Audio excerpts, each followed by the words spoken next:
আমরা খুবই বিস্মিত, আহত, মর্মাহত। এর আগে 3টা গণভোট বাংলাদেশে হয়েছে, কোনো গণভোট এইভাবে শেষ হয়ে যায়নি। তিনটাতেই জনগণের দেওয়া রায় অনুযায়ী জনগণ পরবর্তী সুযোগ পেয়েছে। এই প্রথম, যেটাতে আমরা সবাই, সরকারি দল, বিরোধী দল, সবাই আমরা একমত ছিলাম, সবাই চাইলাম, সবাই এর পক্ষে ভোট চাইলাম।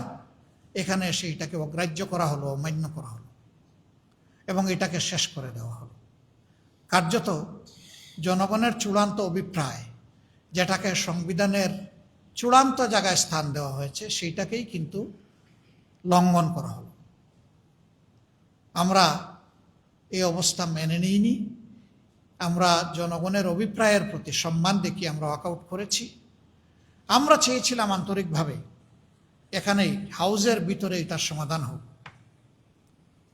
হাউজের ভিতরে সমাধান হলে জনগণ আনন্দিত হতো। গতদিন আমরা অনুরোধ করেছিলাম যে আমিও বললাম, আপনিও বললেন, আমরা বললাম, আপনারা বললেন, এখন আমরা আলাদা হয়ে গেলাম কেন?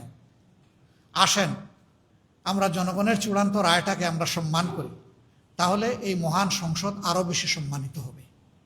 আপনারা শুনেছেন আমার এই আহ্বান, কিন্তু না, এই আহ্বানের প্রতি তারা সম্মান প্রদর্শন করেননি, তারা ব্যর্থ হয়েছে। এখন যেহেতু হাউজের ভিতরে জনগণের এই অভিপ্রায়ের বিষয়টা সেইভাবে সম্মানিত এবং গৃহীত হলো না, আমাদের জন্য এখন পথ একটাই, আবার আমাদেরকে জনগণের কাছে ফিরে যেতে হবে। যেই জনগণ আমাদেরকে এই রায় দিয়েছিল, আমরা এখন সেই জনগণের কাছেই ফিরে যাব ইনশাআল্লাহ। এবং জনগণকে সাথে নিয়ে আমরা এই গণভোটের যে দাবি, এই দাবি কিভাবে আদায় করা যায় সেই কার্যক্রম আমরা গ্রহণ করব। এই ক্ষেত্রে অতীতে দেশ এবং জনগণের স্বার্থে আমরা দেশবাসীকে পেয়েছি, দেখেছি। এবারও আমরা গভীরভাবে আশা রাখি দেশবাসী আমরা ঐক্যবদ্ধ থাকবো ইনশাআল্লাহ। সাংবাদিক বন্ধুগণ, অতীতেও ন্যায্য সমস্ত বিষয়াবলিতে আপনারা গুরুত্বপূর্ণ অবদান রেখেছেন। এটা কোনো দলের দাবি না, এটা কোনো গোষ্ঠীর দাবি না, এটা কোনো ব্যক্তি স্বার্থ সংরক্ষণের দাবি না। এটা ছিল মূলত যে সমস্ত সাংবিধানিক কথা বলে, সংবিধানের দোহাই দিয়ে জনগণের উপরে দুর্নীতি এবং দুঃশাসনের বোঝা চাপিয়ে দেওয়া হয়, ওই জায়গাগুলো আমরা চেয়েছিলাম বন্ধ হোক। জুলাই সনদ, সেখানে বর্তমান সরকারি দলের গুরুত্বপূর্ণ জায়গাগুলোতে ডিসেন্ট আছে, তারা ডিসেন্ডিং অপিনিয়ন দিয়েছেন। তারা কি করবেন এটা তাদের ব্যাপার, কিন্তু জনগণের সংস্কারের এই আকাঙ্ক্ষা, দেশের রাজনৈতিক চরিত্রের পরিবর্তনের এই আকাঙ্ক্ষাটাকে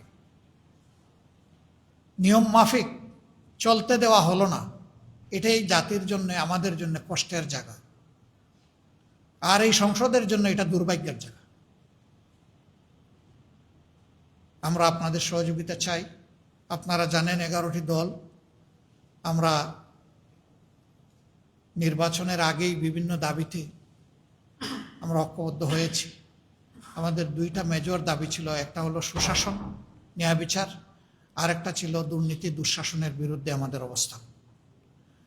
আমরা এখন জনগণের দাবি জনগণের কাছেই নিয়ে যাব। যেহেতু এখানে আমরা পারলাম না আদায় করতে, আমরা ইনশাআল্লাহ জনগণকে সাথে নিয়ে পরবর্তী পদক্ষেপ নেব। আপনারা সঙ্গে থাকবেন। আপনাদেরকে অসংখ্য ধন্যবাদ আজকে কষ্ট করে এখানে থাকার জন্য, আমাদেরকে কভার করার জন্য, আমাদেরকে শোনার জন্য।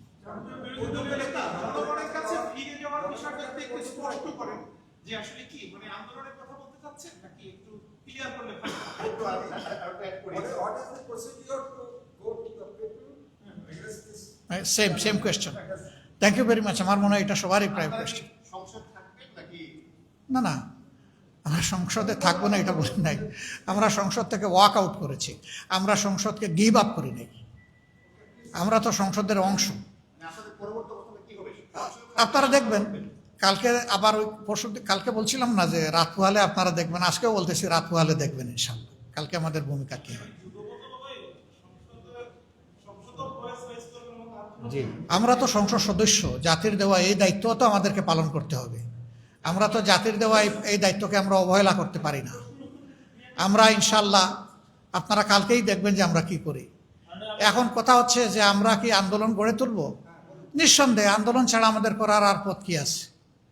আন্দোলন আমরা করব, জনগণকে সাথে নিয়েই করব। তবে আমি বলেছি যে আমাদের 11টি দল আমরা একত্রে বসে, দ্রুতই আমরা বসছি এবং বসে আমরা আমাদের সিদ্ধান্তগুলো নেব, আপনাদের মাধ্যমেই আমরা জানাবো। আপনারা সেই বৈঠকেরও খবর পাবেন এবং সেখানেও আপনারা আশা করি থাকবেন আমাদের সাথে।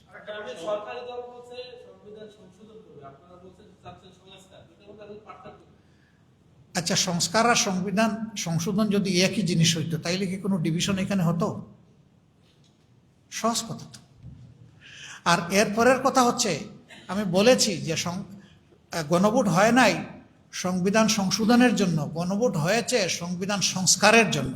আমরা সেই দাবি নিয়ে এসেছি, ওখানেই আমরা থাকবো। এটাই আমাদের স্পষ্ট অবস্থান। আপনাদেরকে ধন্যবাদ। আসসালামু আলাইকুম।